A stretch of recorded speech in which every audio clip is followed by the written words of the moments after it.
Assalamualaikum warahmatullahi wabarakatuh. Perkenalkan, saya Sulastriana, CKP Angkatan 8, Kabupaten Aceh Timur. Pada kesempatan ini, saya akan menjelaskan tentang tugas 1.1.A.8, koneksi antar materi refleksi pemikiran Ki Hajar Dewantara modul 1.1. Adapun pertanyaan pematik adalah: 1. Apa yang Anda percaya tentang murid dan pembelajaran di kelas sebelum Anda mempelajari modul 1.1? 2. Apa yang berubah dari pemikiran atau perilaku Anda setelah mempelajari modul ini?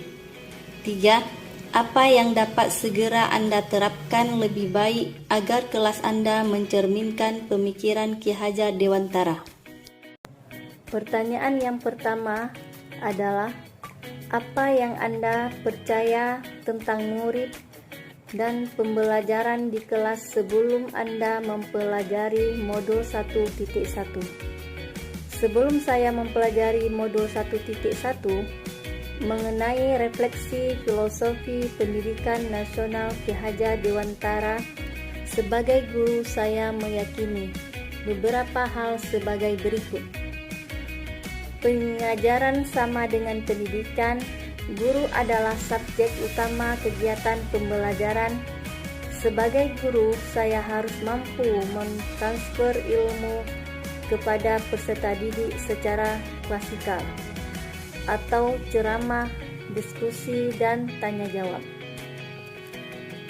Saya menganggap siswa tidak akan paham kalau materi pembelajaran tidak saya jelaskan. Peserta didik dikatakan telah belajar jika mereka bisa mengerjakan soal asesmen sesuai dengan kompetensi dasar yang tertera di kurikulum, serta nilainya mampu melampaui KKM.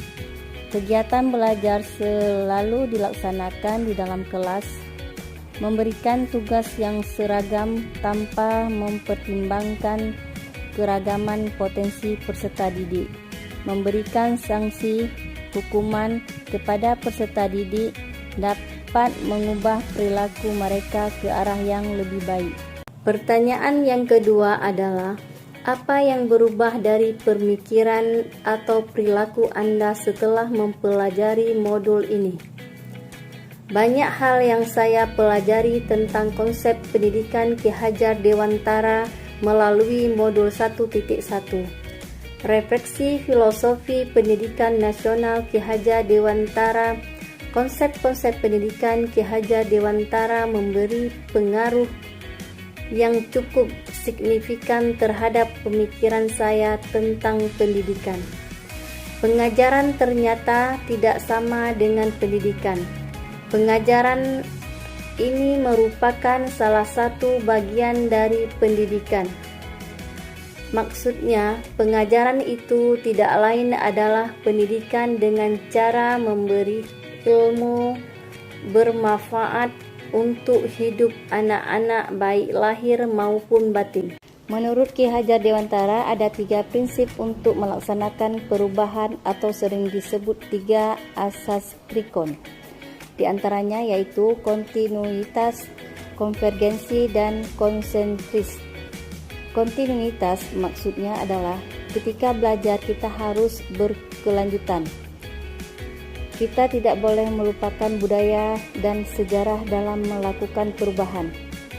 Konvergensi maksudnya adalah pendidikan harus memanusiakan manusia dan memperkuat nilai kemanusiaan kita.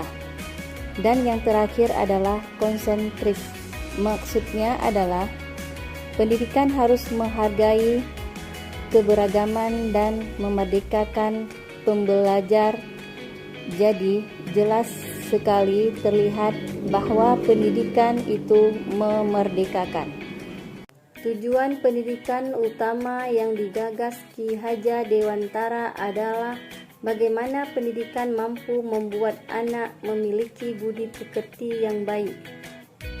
Budi pekerti atau watak diartikan sebagai bulatnya jiwa manusia, Orang yang mencerdaskan budi pekerti akan senantiasa memiliki dan merasakan serta memakai ukuran, timbangan, dan dasar-dasar yang pasti dan tetap. Watak atau budi pekerti bersifat tetap dan pasti pada setiap manusia, sehingga kita dapat dengan mudah membedakan orang yang satu dengan yang lainnya. Budi pekerti, watak, atau karakter merupakan hasil dari bersatunya gerak pikiran, perasaan, dan kehendak atau kemauan sehingga menimbulkan tenaga.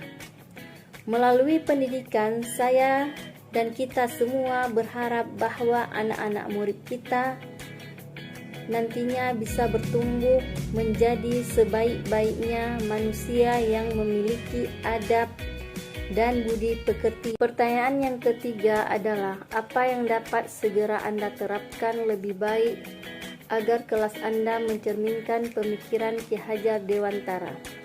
Pertama, saya harus mengubah mindset saya yang tadinya berpikir bahwa anak itu adalah selembar kertas kosong yang tidak atau belum tahu apa-apa.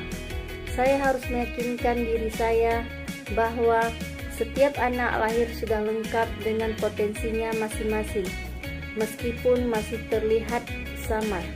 Kedua, saya mencoba menciptakan suasana kelas yang menyenangkan. Hal ini sejalan dengan kodrat anak yang senang bermain. Ketiga, saya harus mengupayakan pembelajaran yang berpusat pada anak, memberikan ruang, kesempatan, dan fasilitas seluas-luasnya agar anak mampu berpartisipasi aktif dalam kegiatan pembelajaran. Keempat, sebagai wujud dari tujuan pendidikan yang utama, yaitu lahirnya anak yang tidak hanya kompeten dari segi akademis tetapi juga berbudi pekerti yang baik. Yang terakhir, saya berharap saya bisa memaknai semboyan Ki Hajar Dewantara, yaitu In Narso Sun Tulodo. Dari atas saya bisa memberikan teladan bagi setiap anak didik saya. In Madyo Manggun Karso. Di tengah saya bisa jadi teman yang memberikan semangat. Serta Tun Wuri Handayani, dari belakang saya bisa memberikan dorongan moral serta semangat belajar.